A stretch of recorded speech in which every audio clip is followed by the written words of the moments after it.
আলহামদুলিল্লাহ, মহান আল্লাহ সুবহানাহু ওয়া তাআলার দরবারে অসংখ্য অগণিত শুকর এবং সুজুদ যে মহান আল্লাহ সুবহানাহু ওয়া তাআলা আমাদেরকে আল্লাহর মসজিদে এসে জুমার নামাজ আদায় করার জন্য যে মহান আল্লাহ সুবহানাহু ওয়া তাআলা আমাদেরকে কবুল করেছেন, ওই মহান আল্লাহ সুবহানাহু ওয়া তাআলার দরবারে অন্তরের অন্তঃস্থল থেকে শুকরিয়া আদায় করি। আলহামদুলিল্লাহ,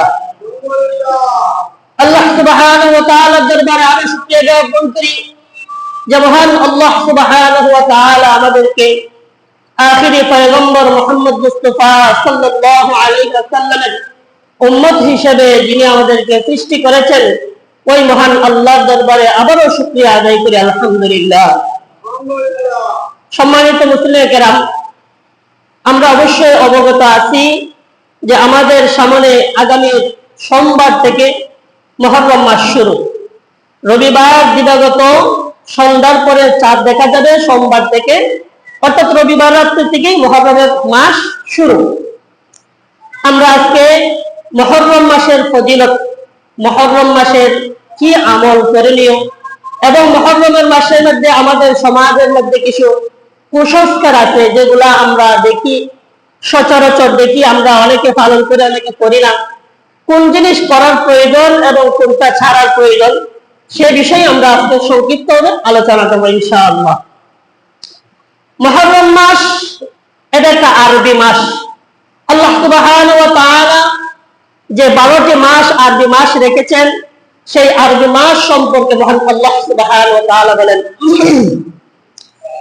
إن عدة الشهور عند الله 12 شهرا في كتاب الله يوم خلق السماوات والأرض منها 4 حرم।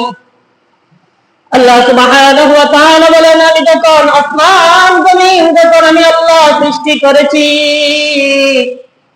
আসমান জমিন সৃষ্টি করার সাথে সাথে আমি আল্লাহ মাসকে নির্ধারণ করে দিয়েছি। আসমান জমিন সৃষ্টি করার সাথে সাথে মহান আল্লাহ সুবহানাহু ওয়া তাআলা আরবি 12টা মাসকে মহান আল্লাহ নির্ধারণ করে দিয়েছেন। আল্লাহ সুবহানাহু ওয়া তাআলা বলেন, মিনহা 4 হুরুম, এবং এই 12টি মাসের মধ্যে আমি আল্লাহ 4টি মাসকে সম্মানিত করেছি এবং ইজ্জত দিয়েছি, ইজ্জতওয়ালা বানিয়েছি। এই 4টি মাস হইল গিয়া আপনি আমি জিলকদ মাস, জিলহজ এবং মুহররম এবং রজব, এই 4 মাস। এখন যদি কেউ প্রশ্ন করে, হুজুর রমজান মাস তো আল্লাহ আমরা জানি সম্মানিত, রমজান মাসের সাথে কোনো তুলনা হয় না, রমজান মাস আল্লাহর কাছে সবচেয়ে বেশি প্রিয়। রমজান মাসের পরে মহান আল্লাহ এই 4টি মাসকে সম্মানিত এবং ইজ্জত দিয়েছেন। মহান আল্লাহ নিজেই কুরআনের মধ্যে বলেন, মিনহা 4 হুরুম। আল্লাহ সুবহানাহু ওয়া তাআলা এই 12 মাসের মধ্যে 4টি মাসের কথা উল্লেখ করেছেন। এর মধ্যে মুহররম মাস হইল 4 মাসের মধ্যে মুহররম মাস আল্লাহর কাছে সবচেয়ে বেশি উত্তম এবং শ্রেষ্ঠ। সুবহানাল্লাহ, সুবহানাল্লাহ। এই মুহররম মাস কিন্তু পুরো মাসটাই কিন্তু আল্লাহর কাছে ফজিলত এবং সম্মানী। কিন্তু আমরা এই মাসের মুহররম মাসের প্রথম থেকে আমরা 10ই মুহররম পর্যন্ত, যেটা আমরা আশুরার দিন বলি। দেখেন আমাদের সমাজে আমরা একটা ভুলের মধ্যে আছি যে অনেকে আমরা বলি যে আশুরার চাঁদ কোন দিন উদিত হবে। এটা কিন্তু ভুল, কারণ আশুরার কোনো চাঁদ নাই। এটা হলো আশুরার 10 তারিখ, অত মুহররমের যে 10 তারিখ, সেটা হলো আশুরার একটি ফজিলতপূর্ণ একটা দিন। এটা কিন্তু চাঁদ না। এই মাস আশুরার কোন মাস নাই। আশুরা হলো একটা মুহররম মাসের 10 তারিখ, সেটা হলো আশুরার দিন, আল্লাহর কাছে সম্মান এবং ইজ্জত ওয়ালা একটা দিন। মাস হলো মুহররম মাস। এখন আল্লাহ সুবহানাহু ওয়া তাআলা বলেন, এই মাস মুহররম মাসের প্রথম দিন থেকে একবারে শেষ পর্যন্ত প্রত্যেকটা দিন, প্রত্যেকটা সময় কিন্তু আল্লাহর কাছে ফজিলতপূর্ণ এবং সম্মানী। এর মধ্যে আল্লাহ রাসূল সাল্লাল্লাহু আলাইহি ওয়াসাল্লাম বলেন, এর মধ্যে একটা দিন হইল যেটা আশুরার দিন, অর্থাৎ মুহররম মাসের 10 তারিখ। এটা হলো আল্লাহর কাছে সবচেয়ে মুহররম মাসের মধ্যে সবচেয়ে সম্মান এবং সবচেয়ে ফজিলতপূর্ণ একটি দিন। আল্লাহ রাসূল সাল্লাল্লাহু আলাইহি ওয়াসাল্লাম এই দিন সম্পর্কে বলেন, আন ইবনে আব্বাস রাদিয়াল্লাহু তাআলা আনহু বর্ণিত, তিনি বলেন আন্না রাসূলুল্লাহ সাল্লাল্লাহু আলাইহি ওয়াসাল্লাম কাদিমাল মাদিনাতা ফাওয়াজাদাল ইয়াহুদা। নবী করিম সাল্লাল্লাহু আলাইহি ওয়াসাল্লাম যখন মক্কা থেকে হিজরত করে মদিনায় গেলেন, মদিনাতে যাওয়ার পরে নবীজি দেখলেন যে ইহুদিরা তারা কি করে, রোজা রাখে। কোন দিন? মুহররম মাসের 10 তারিখ অর্থাৎ আশুরার দিন। সিয়ামান আশুরা। ফাকাল লাহুম রাসূলুল্লাহ সাল্লাল্লাহু আলাইহি ওয়াসাল্লাম, নবী করিম সাল্লাল্লাহু আলাইহি ওয়াসাল্লাম তাদেরকে জিজ্ঞাসা করলেন যে তোমরা এই দিনে কেন রোজা রাখো? নবীজি মদিনায় হিজরত করার পরে মদিনার ইহুদিরা যখন দেখলেন রোজা রাখে 10ই মুহররম অর্থাৎ আশুরার দিন, নবীজি জিজ্ঞাসা করলেন এই দিনে তোমরা কেন রোজা রাখো? তারা বলল মা হাদাল ইয়াউমুল্লাযী তাসুমুনাহু। ফাকালু হাদা ইয়াউমুন আযীম আনজাআল্লাহু ফীহি মূসা ওয়া কওমাহু। তারা বলতেছে যে এই মুহররম মাসের 10 তারিখ আল্লাহ সুবহানাহু ওয়া তাআলা মূসা আলাইহিস সালাতু ওয়াস সালাম এবং মূসা আলাইহিস সালাতু ওয়াস সালামের কওম তার জাতিকে ফেরাউনের কাছ থেকে হেফাজত করেছিলেন, তাদের ফেরাউনের কাছ থেকে তাদেরকে মুক্তি দিয়েছিলেন। সেটা আমরা জানি যে আল্লাহ সুবহানাহু ওয়া তাআলা মূসা আলাইহিস সালাতু ওয়াস সালামকে বলেছিলেন যাও তুমি হিজরত করে কি করো, এই ফেরাউনের রাষ্ট্র ছেড়ে চলে যাও। তখন মূসা আলাইহিস সালাতু ওয়াস সালাম গিয়েছিলেন নীল নদীর পাড়ে, গিয়ে দেখলেন যখন নদীতে পানি, তখন আল্লাহ বলেছিলেন যে লাঠি দিয়ে আঘাত করো। আঘাত করার পরে আল্লাহ সুবহানাহু ওয়া তাআলা 12টি রাস্তা করেছিলেন। কেন? কারণ বনী ইসরাঈলের 12টি গোত্র ছিল, 12টি গোত্র 12টা রাস্তা দিয়ে পার হয়েছিল। এই ঘটনা। তখন নবী করিম সাল্লাল্লাহু আলাইহি ওয়াসাল্লাম বলেন মূসা ওয়া কওমাহু ওয়া গাররাকা ফীহি ইয়াওমা ওয়া কওমাহু ফাসামাহু। মূসা শুকরান ফানাহনু নাসুমুহু। তখন ওই কোন জাতি হিজরা বলল যে এবং সেই দিনে 10ই মুহররম অর্থাৎ আশুরার দিনে আল্লাহ সুবহানাহু ওয়া তাআলা ফেরাউন এবং তার জাতিকে নীল নদীর পানিতে ফালাইয়া ডুবাইয়া তাদেরকে কি করেছিলেন? হত্যা করেছিলেন, ধ্বংস করেছিলেন। এই জন্য মূসা আলাইহিস সালাতু ওয়াস সালাম সেই 10ই মুহররম রোজা রাখতেন এবং আল্লাহর শুকরিয়া আদায় করতেন। সুবহানাল্লাহ, সুবহানাল্লাহ। তখন নবী করিম সাল্লাল্লাহু আলাইহি সাল্লাম বলেন ইয়াউমুন তাবা ফীহি আলা কওমিন ওয়া ইয়াতুবু ফীহি আলা কওমিন আখারিন।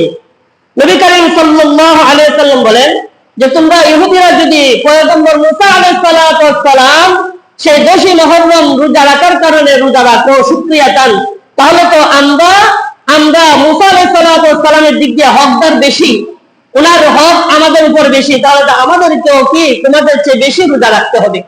নবী করিম সাল্লাল্লাহু আলাইহি সাল্লাম বলেন আমি সেই দিন থেকে মুহররম মাসের 10 তারিখ রোজা রেখেছি এবং সাহাবায়ে কেরামকে রোজা রাখার জন্য আদেশ করেছি। সুবহানাল্লাহ, সুবহানাল্লাহ।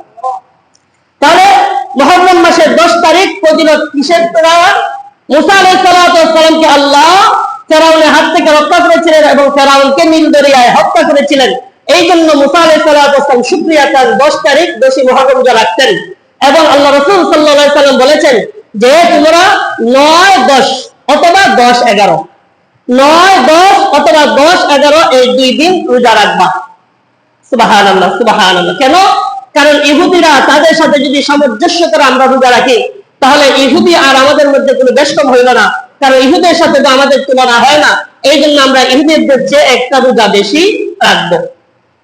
এখন যদি সেই মাসে মুহররম মাসে যদি 1 তারিখ থেকে 10 তারিখ অথবা পুরো মাসে যদি কেউ রোজা রাখে তার কোনো বাধা নেই এবং সওয়াবের কোনো কমতি হবে না। তবে হাদিসের মধ্যে এই 2 দিনের রোজা পাওয়া যায়, মুহররম মাসের 9, 10 অথবা 10, 11 এই 2 দিন রোজা রাখা উত্তম।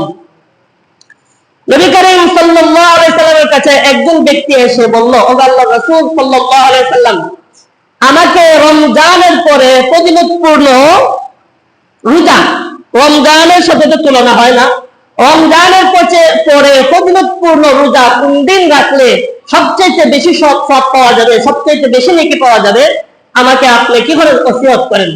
নবী করিম সাল্লাল্লাহু আলাইহি সাল্লাম ওই লোককে বলেছিলেন ইন কুনতা সাইমান বা'দা শাহরিন রমাদান ফাসুম মুহররম ফাইন্নাহু শাহরুল্লাহি ফীহি ইয়াওমুন তাবা ফীহি আলা কওমিন ওয়া ইয়াতুবু ফীহি আলা কওমিন আখারিন। নবী করিম সাল্লাল্লাহু আলাইহি সাল্লাম ওই লোককে বলেছিলেন তুমি যদি রমজানের পর আরো কোনো মাসে রোজা রাখতে চাও তাহলে মুহররম মাসে রোজা রাখো। সুবহানাল্লাহ, সুবহানাল্লাহ। নবীজি কি বললেন? যে রমজানের পরে ফজিলতপূর্ণ কোন রোজা রাখতে চাও, ফজিলতপূর্ণ কোন রোজা যদি তুমি আদায় করতে চাও, তাহলে মুহররম মাসে 10 তারিখে তুমি কি করো? রোজা রাখো। সুবহানাল্লাহ। এখন একটি দিন রয়েছে যেদিন আল্লাহ তাআলা অনেকের তওবা কবুল করেছেন। সুবহানাল্লাহ। দেখেন কত তাৎপর্যপূর্ণ কথা। নবীজি কি বললেন? যে এই মুহররম মাসের 10 তারিখ অর্থাৎ আশুরা 10 তারিখ মহান আল্লাহ সুবহানাহু ওয়া তাআলা পূর্ববর্তী অসংখ্য অগণিত মানুষের তওবা কবুল করেছেন। সুবহানাল্লাহ, সুবহানাল্লাহ। এবং নবীজি বলেন ভবিষ্যতেও আল্লাহ এই মুহররম মাসের 10 তারিখে মানুষের তওবা কবুল করবেন। সুবহানাল্লাহ, সুবহানাল্লাহ। তাহলে এই 10 তারিখের ফজিলত এবং সম্মান আল্লাহর কাছে সবচেয়ে বেশি। রমজানের পরে নফল রোজার মধ্যে এই মুহররমের 10 তারিখের রোজা হলো আল্লাহর কাছে সবচেয়ে উত্তম এবং সবচেয়ে শ্রেষ্ঠ। এই মুহররম মাসে আমরা কি করব? এখন আমাদের সমাজে আমরা, আপনাদের দিকে নাই, আমাদের দিকে আছে যে অনেকে এই মুহররম মাসের 1 তারিখ নিয়ে 10 তারিখ পর্যন্ত আগের নামাজ পড়তেন, নামাজ পড়ে না। আগে টুপি মাথা দিতেন, জুতা পায়ে দিতেন, কিন্তু এই 10 দিনে টুপি মাথা দেন না, জুতাও পায়ে দেন না, 10 দিন নামাজও করেন না। কেন করেন না? ওনারা বলেন যে হুসাইন রাদিয়াল্লাহু তাআলা আনহু কারবালার ময়দানে যে শহীদ হয়েছিলেন, ওনাকে যে এজিদ হত্যা করেছিল নির্মমভাবে, যে হুসাইন রাদিয়াল্লাহু তাআলা আনহু পায়ে জুতা ছিল কিনা, মাথায় পাগড়ি ছিল কিনা, ওনার জামা পোশাক সঠিকভাবে ছিল কিনা সেটা তো আমরা জানি না, কারণ যুদ্ধের ময়দানে তারা তো বেকর হয়ে গিয়েছিলেন। এই অবস্থাতে এই জন্য আমরা মাথায় টুপি দেই না, পায়ে জুতা দেই না এবং আমরা এলোমেলো অবস্থায় থাকি, সেটা ঠিক না। কারণ ইতিহাস ঘাটলে দেখা যায় হুসাইন রাদিয়াল্লাহু তাআলা আনহু শহীদ হওয়ার আগ মুহূর্তে জোহরের ওয়াক্ত তিনি তার সঙ্গী সাথীদেরকে নিয়ে জোহরের নামাজ জামাতের সহিত আদায় করেছিলেন। সুবহানাল্লাহ, সুবহানাল্লাহ। এখন যদি আপনারা বলেন যে হুসাইন রাদিয়াল্লাহু তাআলা আনহু কোন অবস্থায় আসলে আমরা জানি না, এই জন্য আমরা এই অবস্থা করি, এটা কুসংস্কার। কারণ ইতিহাস বলে যে হুসাইন রাদিয়াল্লাহু তাআলা আনহু দ্বীনকে জিন্দা করার জন্য, নামাজকে প্রতিষ্ঠা করার জন্য, ধর্মকে সঠিক জায়গায় রাখার জন্যই কিন্তু উনি কি করেছেন? জিহাদ করেছেন এবং শাহাদাত বরণ করেছেন। এখন আপনি যদি দ্বীনকে যদি অবহেলা করলেন, নামাজকে যদি অবহেলা করলেন, ধর্মকে অবহেলা করে যদি আপনি সেই কুসংস্কার যেটা আমাদের সমাজের মধ্যে, যেটা এই সমাজের মধ্যে আপনি কুসংস্কার যদি তৈরি করেন, সেটা তো মুসলমানকে আপনি পথভ্রষ্ট করলেন, পথ হারা করলেন। এটা সংস্কৃতিটা আসছে আপনার কেপ থেকে, এই সংস্কৃতিটা এটা ইরান থেকে এসেছে, যেটা শিয়া বলে আমরা, শিয়া গোষ্ঠী। তারা কিন্তু এই সংস্কৃতিটা কিন্তু পৃথিবীর মধ্যে ছড়িয়ে দিয়েছেন। দেখেন এই মাসের মধ্যে নামাজ তারা পড়ে না, 10 দিন নামাজ পড়েন না, এবং সেই 10 দিন জুতা পায়ে দেন না, মাথায় টুপি দেন না। এবং যদি কোনো ব্যক্তি পায়ে জুতা দেন, মাথায় টুপি দেন, যদি তাদের যে মুকাম আছে এই মুকামের জায়গা গেলে তারা মাথার থেকে টুপি খুলে নেয়, পা থেকে জুতা খুলে নেয়, বলে এটা পারে না। কেন আপনি বলেন? কারণ এই 10 দিন কোনো মানুষ সুস্থ থাকতে পারে না। এবং ওনারা করেন কি? ওনারা কোনো মাছ খায় না, খায় কি? আলুর ভাজি খান, মাংস থেকে খান, এবং আপনার ভালো ভালো খাবার থেকে খান, খালি মাছ খান না। কেন খান না? যে তারা ফুরাত নদীর থেকে 1 ফুটা পানি তারা পায় নাই। এই মর্মান্তিক ঘটনা ঘটেছে। তাহলে আপনি যদি সত্যিকার অর্থে যদি তাদেরকে ভালোবাসেন, সত্যিকার অর্থে যদি মহব্বত করেন, তাহলে আপনি পানিও খান, মাংসও খান, ভাতও খান, তরকারি সবকিছুই খান, তা আপনি পালন করলেন কি? এটা কিন্তু আমাদের মুসলমানকে একটা দুটার মধ্যে ফালানো ছাড়া আর কিচ্ছু না। দেখেন আমি কিছু কুসংস্কার কিছু বিষয় আলোচনা করি। আর ফজিলতপূর্ণ বিষয় যেটা, আমরা মুহররমের প্রথম দিন থেকে পুরা মুহররম মাসটা যেন আমরা ইবাদত বন্দেগী করি। কি করবো? আমরা বেশি বেশি নফল নামাজ পড়বো, বেশি বেশি নফল নামাজ পড়বো, নফল রোজা রাখবো, এবং বেশি বেশি কোরআন তেলাওয়াত করবো, এবং বেশি বেশি আল্লাহর কাছে তওবা করবো। কারণ আল্লাহ রাসূল বলেছেন যে পরবর্তী মানুষদেরকে আল্লাহ এই দিনে কি করবেন? তাদেরকে তওবা কবুল করবেন, তাদেরকে মাফ করবেন। কিন্তু আমরা কি করি দেখেন, এই মুহররম মাসের প্রথম দিন থেকে আমাদের সমাজে যারা এগুলা করেন তারা একজন খাদেম নির্ধারণ করেন এবং কিছু আদি মানে যারা এই মুকামকে পরিচালনা করেন এবং মুরসা যেটা বলে, যেটা আমরা এই সমাজের মধ্যে যারা মুরসা করেন 10 দিন, মুরসা পরিচালনা করার জন্য তারা কিছু মানুষ নির্ধারণ করেন পয়লা মুহররম মাসের প্রথম দিন থেকে। দেখেন কিছু বিষয় আল্লাহ রাসূল সাল্লাল্লাহু আলাইহি ওয়াসাল্লাম বলেছেন, মানুষ কখন শিরক করে? মানুষ তখনই বেশি শিরক করে যখন মানুষ কবিরা গুনাহ অতিরিক্ত বেশি করে। একটা মানুষ যখন কবিরা গুনাহ করতেই থাকে এক পর্যায়ে সে ঈমান হারা হয়ে যায়, সে শিরক কাজ করে ফেলে। এই 10 দিনে কত কবিরা গুনাহ হয় আমি আপনাদেরকে একটু সংক্ষিপ্ত আকারে বলি। মুহররম মাসের প্রথম দিন থেকে মুরসা পড়া হয়। এই মুরসা কিভাবে পরিচালনা হবে? মানুষের বাড়ি বাড়ি দাওয়াত দেওয়া হয় এবং মানুষের বাড়িতে গিয়া মুরসা পড়ে। মুরসা কিভাবে পড়া হয়? জারি পড়া হয়। আর ওই জারি কোন বই থেকে পড়া হয়? বিষাদ সিন্ধু একটা বই আছে, বিষাদ সিন্ধু, যে বইটা একজন হিন্দু মানুষ লিখেছে। এখন আপনিই বলেন যে হিন্দু মানুষ একটা বই লিখেছে, এটা কতটুকু সত্যি, সেটা কতটুকু ধর্মীয় বই হতে পারে? ওই বই থেকে তারা কি করেন? এই বই থেকে জারি করেন, মানে বিলাপ গান। আল্লাহ রাসূল সাল্লাল্লাহু আলাইহি ওয়াসাল্লাম বলেন, যদি কোনো ব্যক্তি যদি মা বাবা মারা যাওয়ার পরে যদি বিলাপ গায়, বিলাপ যেটা আমরা মানে মা বাবার নাম ধীরে ধীরে চিৎকার দিয়া এখন আমরা কিভাবে চলবো, কিভাবে খাইবো, আপনারা ফেলাই গেছো, এই সেই বিলাপ যদি গায়, আল্লাহ রাসূল সাল্লাল্লাহু আলাইহি ওয়াসাল্লাম বলেন, যেই ব্যক্তি বিলাপ গাইবে তাকে কঠিন কাল হাসরের ময়দানে বিলাপ গাওয়ার কারণে তাকে জাহান্নামে দেওয়া হবে। এখন বিষয়টা খুব চিন্তার বিষয় যে আপনি আমার মা বাবা মারা যাওয়ার পরে আল্লাহ রাসূল নিষেধ করেছেন বিলাপ দিতে, কিন্তু হযরত হুসাইন রাদিয়াল্লাহু তাআলা আনহু এত সম্মানী জান্নাতের সর্দার, জান্নাতি মানুষদের সর্দার যারা, তাদেরকে নিয়ে বিলাপ গাওয়া কতটুকু অপরাধ এবং কতটুকু অন্যায়।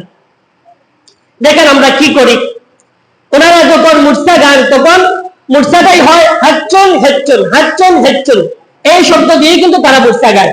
এটা খুব খেয়াল করবেন, কারণ হাসাইন রাদিয়াল্লাহু তাআলা আনহু এবং হুসাইন রাদিয়াল্লাহু তাআলা আনহু সাহাবীর নাম নিলে রাদিয়াল্লাহু তাআলা আনহু বলতে হয়।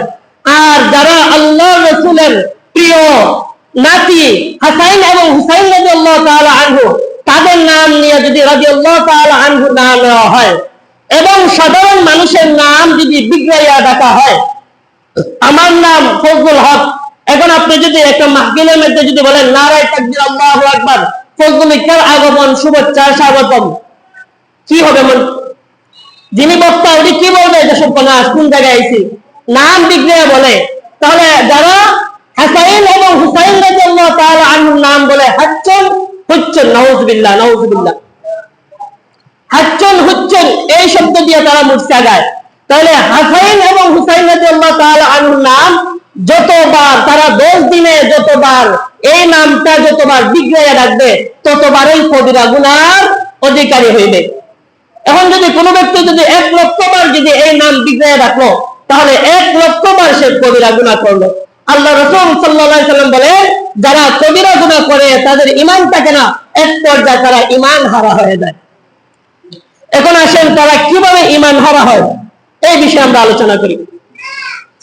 আমি নিজের চোখে দেখেছি যে তাদের বিধানের মধ্যে একটা বিধান আছে যে 6ই মুহররম, 6ই মুহররম দুপুর রাত্তম একটা মহিলারা এটা করেন, মুকামের সামনে গিয়া তাদের মাথার কাপড় ফালাইয়া চুলকে এলোমেলো কইরা যুবতী নারী এবং বয়স্ক নারীরা কি করেন, মুকামের চতুর্দিক তারা 7টা চক্কর দেন।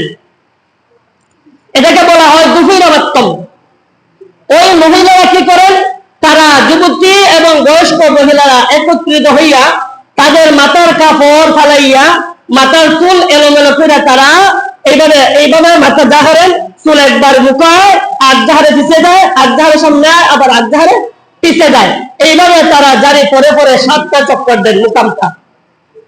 আমরা জানি যে মুকামের মুখ হইল উত্তর দিকে, দক্ষিণ দিকে, আর পিছ হইল উত্তর দিকে। এখন তারা এই 7 চক্কর দেওয়ার পরে আমি নিজের চোখে দেখেছি, আমি কারো কথা শুনে বলতেছি না, যিনি মুকামের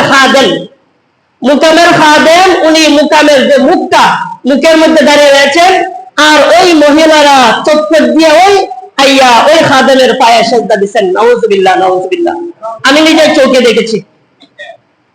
এখন আপনারাই বলেন, একটু মুকামের মুখ হইলো দক্ষিণ দিকে আর ফিট হইলো উত্তর দিকে। কোন ব্যক্তি যদি সেজদা করে তাহলে পশ্চিম দিকে করবে।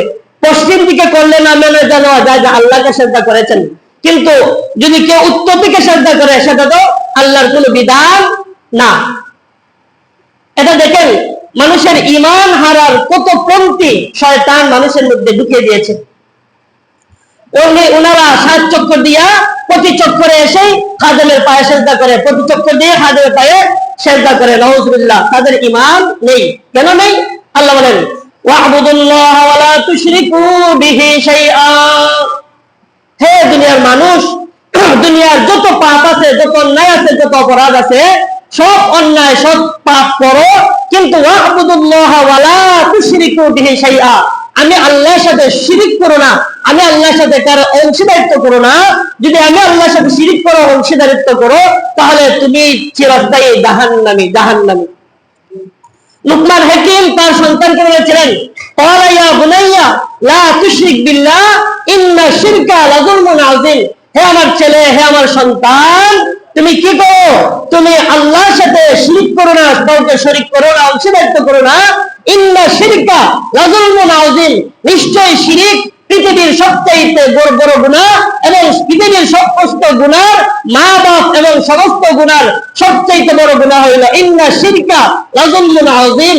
শিরিক হইল সবচেয়ে বড় জুলুম, সবচেয়ে বড় অন্যায়।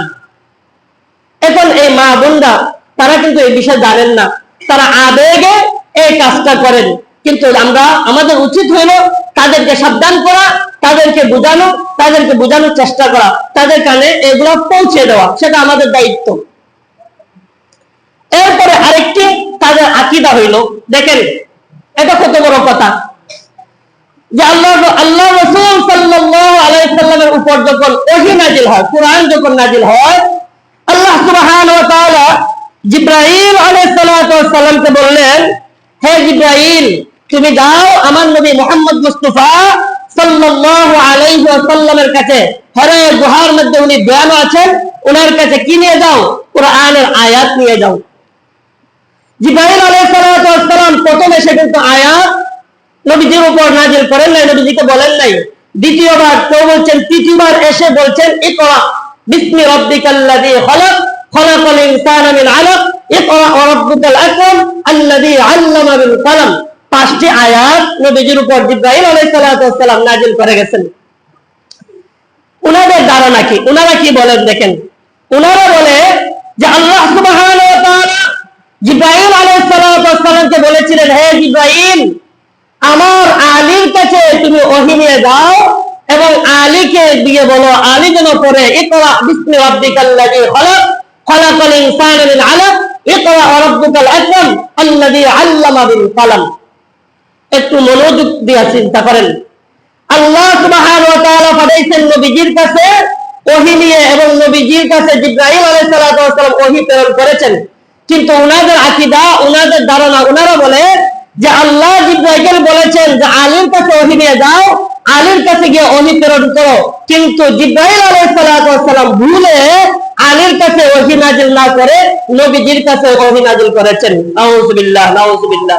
আপনারা কি বলেন? আল্লাহ কি ভুল করতে পারেন? জিবরাইল কি ভুল করতে পারে? না, কারণ আল্লাহ সুবহানাহু ওয়া তাআলাকে নবীজিকে জিজ্ঞেস করা হয়েছিল, আল্লাহ রাসূল, আপনি কবে থেকে নবী? আল্লাহ রাসূল সাল্লাল্লাহু আলাইহি ওয়াসাল্লাম বলেছিলেন, হে সাহাবীরা, আমি তখন থেকে নবী যখন আল্লাহ সুবহানাহু ওয়া তাআলা আসমান জমিন কোনো কিছুই আল্লাহ সৃষ্টি করার কোনো পরিকল্পনাই করে নাই। আদম আলাইহিস সালাতু ওয়াস সালাম রে আল্লাহ বানাইবার কোনো চিন্তা ভাবনাই যখন আল্লাহ করে নাই, এর চাইতে কোটি কোটি বছর আগেই আল্লাহ আমাকে নবী বানাইছেন। সুবহানাল্লাহ, সুবহানাল্লাহ। এখন তারা বলে যে নবীজির উপর ওহী নাযিল করেছে জিবরাইল বলে, তার প্রমাণ কি? তার প্রমাণ হলো আল্লাহ সুবহানাহু ওয়া তাআলা একবার আরশের মধ্যে সূরা ইয়াসিন তেলাওয়াত করেছিলেন। ইয়াসিনুল কুরআনিল হাকীম। আল্লাহ সুবহানাহু ওয়া তাআলা দুনিয়া সৃষ্টির আগে, আসমান জমিন সৃষ্টির আগে আল্লাহ সূরা ইয়াসিন তেলাওয়াত করেছিলেন। সূরা ইয়াসিন দ্বারা এটাই বোঝা যায় আল্লাহ সুবহানাহু ওয়া তাআলা সমস্ত সৃষ্টির আগে আমাদের নবীকে সৃষ্টি করেছেন, কারণ নবীজির একটা নাম হইল ইয়াসিন। সুবহানাল্লাহ। আপনারা জানেননি নবীজির একটা নাম কিন্তু ইয়াসিন। তাহলে আল্লাহ আসমান জমিন বানাইবার আগেই ইয়াসিন বলে ডাক দিয়েছেন আমাদের নবীকে। তার মানে বোঝা যায় দুনিয়ার সৃষ্টির আগেই আল্লাহ সুবহানাহু ওয়া তাআলা আমাদের নবীকে সৃষ্টি করেছেন। এখন তারা যদি বলে যে আল্লাহ নবী বানাইলেন সবচেয়ে আগে, এখন তারা যদি বলে নবীজির উপর ওহী নাযিল করার কথা ছিল না, আলীর উপর ওহী নাযিল করার কথা ছিল, কিন্তু জিবরাইল ভুলে আলীর কাছে না দিয়া নবীজির কাছে দিয়েছেন, তাদের ঈমান আছে? তাদের ঈমান আছে? আপনারা কি বলেন? আপনারা তো মন চাইতেছে যে তাদেরকে হত্যা করে ফেলি, যে এত বড় কথা কিভাবে বলে? যে নবীকে আল্লাহ সৃষ্টি না করলে আসমান জমিন কোনো কিছু আল্লাহ সৃষ্টি করতেন না, এই নবীর ব্যাপারে তারা এই তহমত দেয়। নাউযুবিল্লাহ, নাউযুবিল্লাহ। এই জন্য তাদের আকীদা কিন্তু খুবই খারাপ, খুবই নোংরা এবং খুবই নিকৃষ্ট। তারা দেখেন এই মুহররম মাসে কত হাজার হাজার মানুষের ঈমান নষ্ট করতেছে, কত হাজার হাজার মানুষ তার ঈমানকে হরণ করতেছে, ঈমান ধ্বংস করতেছে। কারণ হইল গিয়া, তার একটাই কারণ, আমাদের সমাজের আমরা যারা আলেম, আমরা যারা আলেম, যারা মসজিদের খতিব, ইমাম, আমরা এগুলা মানুষের কাছে প্রচার করতেছি না। এবং যেই জায়গা এদের কেন্দ্র, যেমন সুলতানশী আছে, আপনার সৌন্দর্যী আছে, এগুলোর মধ্যে তারা সাহস করে বলতে পারে না। অনেক আছে বললে পরে তাদের চাকরি বাদ হয়। আমি কিন্তু সেই জায়গার মধ্যে 1.5 বছরের মতো থাকছি। আমি 4 জুমা এই বিষয়ে বয়ান করছি, কারণ সেটা খুতবার মধ্যে আছে। যে খুতবা আমরা পড়ে এই খুতবার মধ্যে আল্লাহ বয়ান করছেন, সেটা করতে আমার দোষ কি? আমার তখন দোষ না। আমি কোরআনে পাইছি, হাদিসে পাইছি, সেটা আমি বলবো। সেটা হোক ভালো হোক মন্দ, আল্লাহর যে কথা সেটা আমি বলবো। এটা চাকরি থাকুক বা নাই থাকুক, এটা চিন্তা করার তো কোনো বিষয় না, কারণ রিজিকের মালিক আল্লাহ। আমরা এই কথা না বলার কারণে আজকে মানুষ কিন্তু এই পথভ্রষ্টতার দিকে যাচ্ছে, মানুষ ঈমান হারা হয়ে যাচ্ছে। আচ্ছা আপনারা বলেন, যারা এইটা করে তারা কি আমল হিসেবে করে নাকি গুনাহ হিসেবে করে? কথা বলেন, তারা কি গুনাহ হিসেবে করে না নেকি হিসেবে করে? নেকি হিসেবে করে, গুনাহ হিসেবে করবো কেন? এরা 10 দিন পাগলে যায় আল্লাহকে ডাকে, এইগুলা পালন করার জন্য নামাজ পড়ে না। তারা এই 10 দিন তারা ঠিকভাবে ঘুমায় না, ঘুমায় কি মাটিতে তারা ঘুমায়। তাহলে নেকি হিসেবে তারা আমল করে। কিন্তু দেখেন শয়তান তাদেরকে কিভাবে ধোঁকায় ফেলেছে। কারণ ইবলিস শয়তান আল্লাহকে বলেছিল যে আপনি মাফ করবেন, আমি তাদেরকে পাপের দিকে নিব। আল্লাহ বলেছেন সপ্তাহের আগে যখন গলা খখরায়, মানুষ মরার আগে গলা খখরায়, ওই গলা খখরানির আগে যদি কোনো ব্যক্তি যদি বলে আল্লাহ আমি বড় পাপী, আমি বড় গুনাহগার, আল্লাহ তুমি আমাকে মাফ করো, আল্লাহ বলে আমার বান্দা ওই মুহূর্তে যদি তওবা করে, আমি আল্লাহ তার জীবনের গুনাহটা মাফ করে দেব। সুবহানাল্লাহ। এখন ইবলিস চিন্তা করলো, হায় রে, যদি গুনাহগার যদি গুনাহই বুঝে, যে তো জীবনে একবার না একবার তওবা করবো। এই জন্য ইবলিস শয়তান ঘুরাইয়া এমন ভাবে নিছে যে হরাইমু শিরিক, হরাইমু গুনাহ ভাববো সে করতেছে নেকি, করতেছে ভালো কাজ। এইটা হইল শয়তানের সবচাইতে বড় চক্রান্ত এবং সবচাইতে মানুষকে ঈমান হারা করা সবচাইতে বড় পন্থী। আল্লাহ সুবহানাহু ওয়া তাআলা যেন আমাদের প্রত্যেককে এইগুলা পাপ এবং গুনাহ থেকে বাঁচার তৌফিক দেন, এবং যারা এইগুলা করে তাদেরকে যেন আল্লাহ হেদায়েত দেন, তাদেরকে প্রত্যেক আলেমের জন্য বুঝাইতে পারেন, সেই তৌফিক যেন মহান আল্লাহ সুবহানাহু ওয়া তাআলা দান করেন। আগামী সপ্তাহে আল্লাহ যদি বাঁচাই রাখেন, তাহলে আমরা কারবালার ইতিহাস, কারবালার ঘটনা আমরা আলোচনা করব ইনশাআল্লাহ। আসসালামু আলাইকুম ওয়া রাহমাতুল্লাহি ওয়া বারাকাতুহু।